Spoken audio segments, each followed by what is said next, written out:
o uso de geoprocessamento para o manejo de bacias hidrográficas é uma ferramenta de alto potencial e de suma importância dentro desse manejo. Então, o que seria? É o uso da tecnologia que permite monitorar o comportamento espacial do quê? Do uso do solo, que é a nossa variável que a gente consegue mais interferir, e compará-lo com a sua capacidade de uso e também com a tolerância a processos externos. Então, a gente vai entender o real uso e vai comparar com sua capacidade de uso e também a sua tolerância a processos externos. Isso tudo a gente consegue ver através do geoprocessamento. É necessário que a gente saiba interpretar a análise digital de terrenos, ou seja, as formas do declive de um terreno. Essas formas, elas geralmente ocorrem de forma convexa ou côncava. E também pode ocorrer de forma mais afunilada ou mais expandida. Quando ela ocorre de forma mais afunilada, ela é chamada de curvatura horizontal convergente, que são essas aqui. A curvatura horizontal, quando ela é mais expandida, é chamada de divergente, que são essas aqui. E também pode ocorrer uma curvatura planar, tanto vertical quanto horizontal. Porém, isso é mais raro de acontecer. E essas curvaturas, elas podem ocorrer de uma forma heterogênea dentro de um declive. Pode ter parte que é mais convergente, partes que são mais côncavas, partes mais convexas, partes mais retilíneas. Então, é importante a gente aprender a interpretar essas curvaturas, essas formas de declive. Geralmente, declives na forma convexa, eles apresentam uma água de superfície mais rápida, um transporte de material mais rápido, um intemperismo mais rápido. Já na forma côncava, esse movimento de material ele ocorre de forma mais lenta. E se divergente, ele ocorre uma maior deposição de material. Nessa parte aqui de convergência, quando o terreno ele é mais afunilado, ocorre uma maior propensão a enchentes. E aqui, quando ele é divergente, ocorre uma maior propensão à deposição de material. E a forma planar ela é mais neutra, né? Então, isso é muito importante, a gente entender como interpretar esse terreno, essa declividade. Porque a partir dela eu vou entender como está ocorrendo o intemperismo na minha área e como eu, como manejador, posso melhorar essa questão. A análise digital de terrenos, ela vai implicar na modelagem do terreno, né? Porque a gente vai conseguir identificar os processos que deixaram padrões naquela paisagem e também, quando a gente consegue identificar um processo, um padrão, a gente pode conseguir reconstituir, restaurar esse padrão. E isso vai gerar algumas questões para a gente, né? Essas questões que vão ser respondidas a partir dessa análise que a gente vai fazer. Quais são essas questões? Onde estão os maiores declives? Onde estão os declives côncavos, os convexos? Qual é o que predomina na bacia? Onde está ocorrendo maior erosão ou maior deposição? Onde estão as superfícies com falhas? E a partir dessas perguntas, a gente consegue definir quais são as atividades mais apropriadas para cada local naquele terreno. E aí, assim, a gente vai fazer um manejo sustentável dentro da bacia hidrográfica. Para a gente ter mais claro, eu vou ressaltar novamente que a forma que a gente trabalha a nossa base de dados para trabalhar a parte de manejo de bacias hidrográficas é essa imagem, a imagem DEM ou MDE, que é o modelo digital de elevação. Esse modelo digital de elevação, ele vai mostrar de fato as altitudes, né, de um terreno, e a partir deles a gente consegue entender onde tem partes mais altas, partes mais baixas, onde tem cursos hídricos, né, onde tem áreas mais planas. Então, ele vai ser a nossa base de dados. E essas imagens, elas são obtidas gratuitamente. Eu vou mostrar no decorrer do curso para vocês como fica acessível, tanto baixar essas imagens como processar elas, que é o intuito do curso, né? Fazer isso no software livre, que é o QGIS. Para isso, a gente tem que entender que existem 3 tipos de modelos digitais, né? Tem os modelos digitais de superfície, que eles captam tudo que está sobre a superfície, edificações, vegetação, terreno, tudo que está sobre a superfície, ele vai captar. O modelo digital de elevação, que ele vai captar predominantemente a altitude, né, a elevação do terreno, ele vai desconsiderar edificações e vegetação. E o modelo digital de terreno, que ele vai considerar uma coisa mais simplista. Ele vai considerar as curvas de nível, ele vai fazer médias ponderadas ali e vai retornar para a gente algo mais simples. Aqui a gente consegue ver uma imagem mais frontal, né? Mais realista de como que ocorrem esses modelos. Nessa primeira imagem, a gente consegue ver o modelo digital de superfície, onde ele capta as edificações, as vegetações e também o terreno. O modelo digital de terreno, ele vai captar praticamente só o terreno. E o modelo digital de elevação, que é esse terceiro, ele vai captar, vai fazer uma média, né, ponderada dessas imagens. O modelo de dados espaciais tem 2 vertentes principais, né? A gente tem 2 dados espaciais que a gente trabalha, que são os vetoriais e os matriciais. Nessa imagem aqui, a gente consegue ver a representação do mundo real, que é essa primeira camada, a representação do mundo real com dados vetoriais, que é essa segunda camada, e a representação do mundo real com dados matriciais, que é essa terceira camada.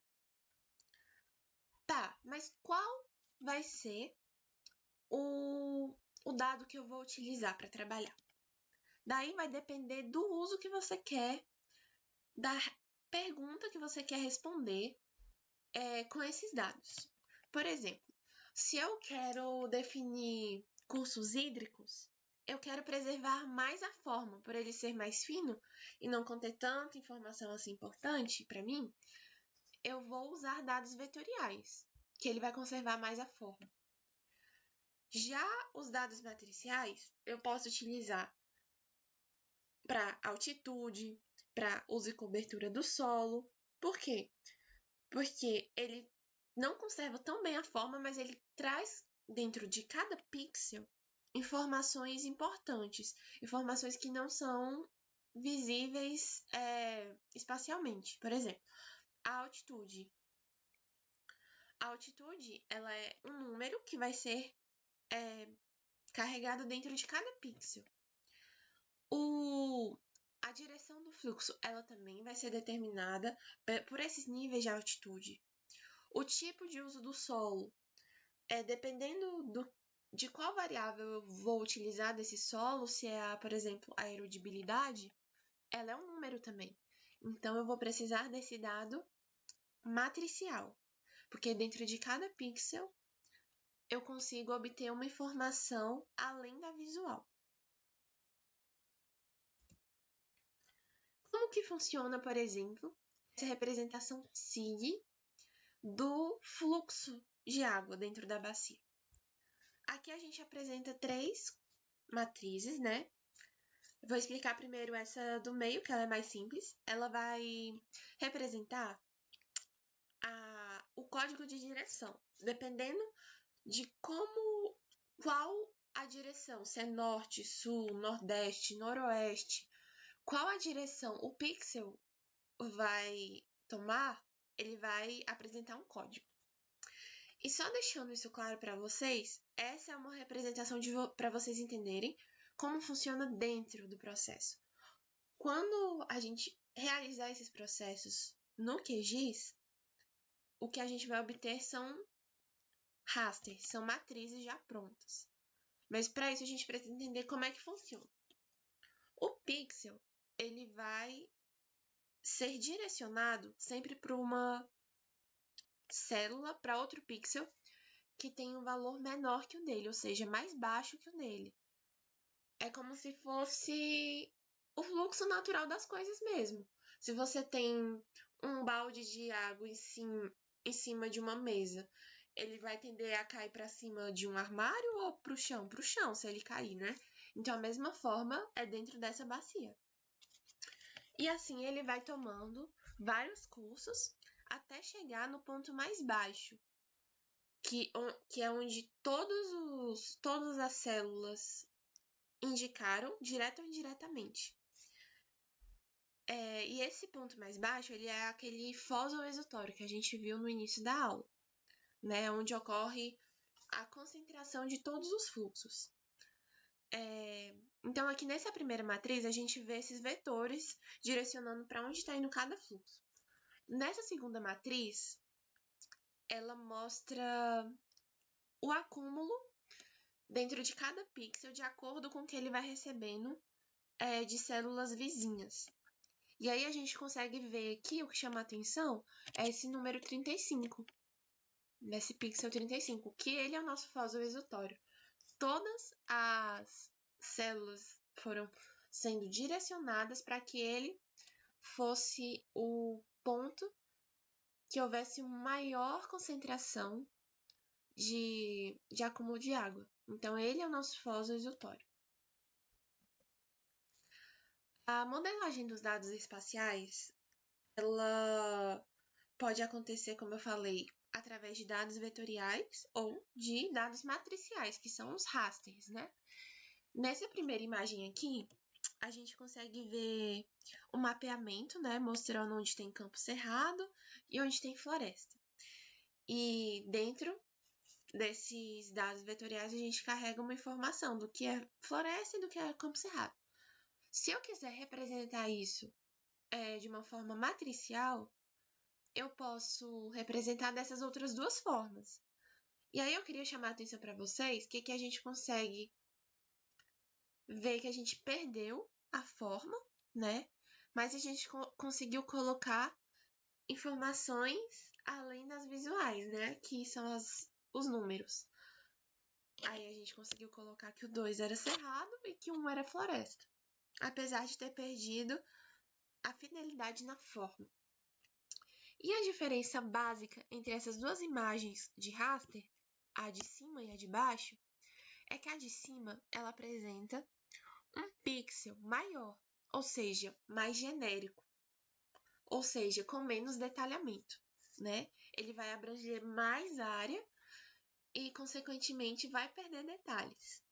Já na segunda imagem, o pixel ele tem uma resolução espacial maior, ou seja, tem mais detalhamento.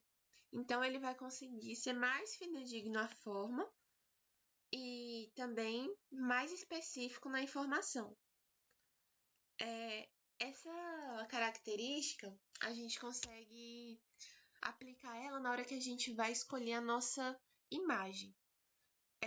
A nossa imagem demo, né? Digital de elevação. Existem algumas resoluções espaciais que a gente pode estar escolhendo dependendo da nossa área de estudo. Se é uma área mais regional, se é uma área mais global. Então, dependendo da nossa área de estudo, a gente vai escolher um pixel mais genérico ou mais específico. Então, falando agora, o que a gente consegue fazer com essa manipulação de matrizes, né? A gente consegue fazer a integração de multivariáveis, fazer análises de pixel a pixel, compartilhamento do mesmo espaço, fazer várias análises compartilhando o mesmo espaço. A gente consegue fazer uma lógica de análise e de processamento, consegue realizar operações matemáticas e também consegue fazer diversos cálculos, sempre utilizando as matrizes. Com vetores, essa informação, essas manipulações não são possíveis. Por quê? Porque o vetor ele vai considerar cada feição uma área homogênea, o que de fato não é. Então, quando eu vou fazer essas operações matemáticas, esses cálculos, eles vão ser totalmente errados, porque a gente sabe que no mundo real, aqui, né, na representação real, as coisas não são totalmente homogêneas assim. E por isso que a gente faz os cálculos, né, para chegar em algo mais real. Então, a gente vai utilizar sempre matrizes para fazer essas modelagens, essas manipulações. E trazendo para o curso de manejo de bacias hidrográficas, eu vou estar ensinando para vocês uma modelagem que ela é muito usual, muito aplicada, muito útil para nós profissionais da área ambiental, que é a modelagem universal de perda do solo, que é a USLI. A USLI, ela vai mostrar a nossa perda de solo média anual, com a unidade de medida toneladas por hectare por ano. Então, para a gente obter isso, a gente vai precisar de algumas informações. E eu vou mostrar como obter cada delas para a gente chegar nessa perda. E essa perda a gente pode calcular ela real e ela potencial também. Mas para isso a gente vai precisar calcular essas 6 variáveis. Ou obter. Algumas a gente obtém já gratuitamente, outras a gente calcula. São elas a erosividade da chuva, a erodibilidade do solo, o fator de comprimento da rampa e também do gradiente de vertente da rampa. Esse fator LS, muitas vezes a gente pode calcular ele junto. O C, que é o fator de uso e manejo do solo, se tá qual é o uso que está ocorrendo ali naquele tipo de solo. E o P, que é o fator de práticas conservacionistas. Esse fator C e P também podem ser calculados juntos. Então, por exemplo, se eu estou fazendo um terraceamento, se eu estou fazendo um plantio direto, isso tudo entra no fator de práticas conservacionistas. Ele vai variar de 0 a 1. Já os outros valores, alguns são adimensionais, outros têm medidas, mas, por exemplo, erosividade da chuva, a gente consegue no site da ANA. Erodibilidade do solo já tem tabelado para cada tipo de solo. Então, a nossa função vai ser só identificar quais são os tipos de solo, que isso também já tem mapeado, assim, a maioria dos locais. Então, a gente vai identificar esses tipos de solo, acrescentar a informação da erodibilidade, né, na matriz. E o que a gente vai precisar calcular é o fator de comprimento e gradiente da vertente. E depois a gente fazendo a multiplicação de todas essas variáveis, a gente consegue chegar na perda de solo média anual. Então, como verificar e mensurar essa perda do solo?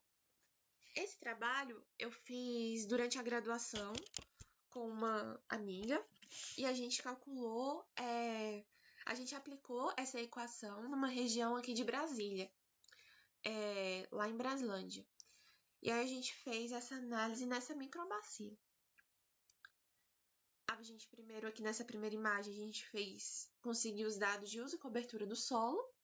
Na segunda imagem, os dados de erodibilidade, então a gente tinha as informações de cada tipo de solo e dentro dessa feição a gente acrescentou os valores de erodibilidade. Nessa terceira imagem, a gente calculou o comprimento da rampa e na última imagem, a declividade. E multiplicando, né, esses fatores, a gente conseguiu chegar nesse mapa. Esse mapa foi dividido em 4 classes, né, mostrando a perda anual em tonelada por hectare nessa região. E foi engraçado que esses pontos vermelhos é onde há uma maior perda, né, uma maior perda potencial de uso do solo, que varia de 79 a 99 toneladas por hectare por ano. E foi coincidente com áreas de maior uso agrícola, que são essas áreas próximas aos cursos hídricos. Então, a gente conseguiu fazer várias análises a partir dessa modelagem. E é isso que a gente vai fazer no curso. A gente vai ter uma aplicação dessa durante o curso.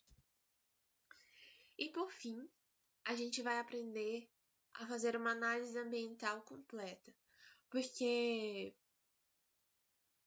Quando nós, profissionais da área ambiental, vamos submeter um processo ou uma requisição de análise ambiental a um órgão público, ele geralmente vai passar por uma análise de viabilidade ambiental em um ambiente CIG. Eu já trabalhei em órgãos ambientais, assim, que fazem essas análises, e aí por isso eu acrescentei essa parte no curso, porque eu acho muito importante. Porque muitas vezes esses processos, essas requisições, elas são negadas por falta de uma análise. Então, essa análise, no que ela consiste? Ela vai confrontar a área analisada com limites pré-estabelecidos do uso da terra. Então, são basicamente 4 níveis de análise que a gente vai fazer, que é a análise ambiental, a análise de localização, a de hidrografia e de uso e cobertura da terra. No ambiental, a gente vai ver questões de APA, de áreas protegidas, onde conseguir esses dados e como fazer essas análises. A localização, a gente vai entender como identificar corretamente no mapa de localização quais as informações que precisam ter. Na parte de hidrografia, identificar de fato os cursos hídricos, ainda que você baixe uma imagem na internet de vetor hidrográfico, muitas vezes, se sua escala for mais local, esse vetor que você baixou não vai atingir aquela área. Então, você vai aprender a partir de uma imagem DEM, identificar esses cursos hídricos e fazer apps, identificar nascentes e etc. E também identificar o uso e cobertura da terra. Obrigada por assistir o conteúdo dessa aula e nos vemos no próximo vídeo.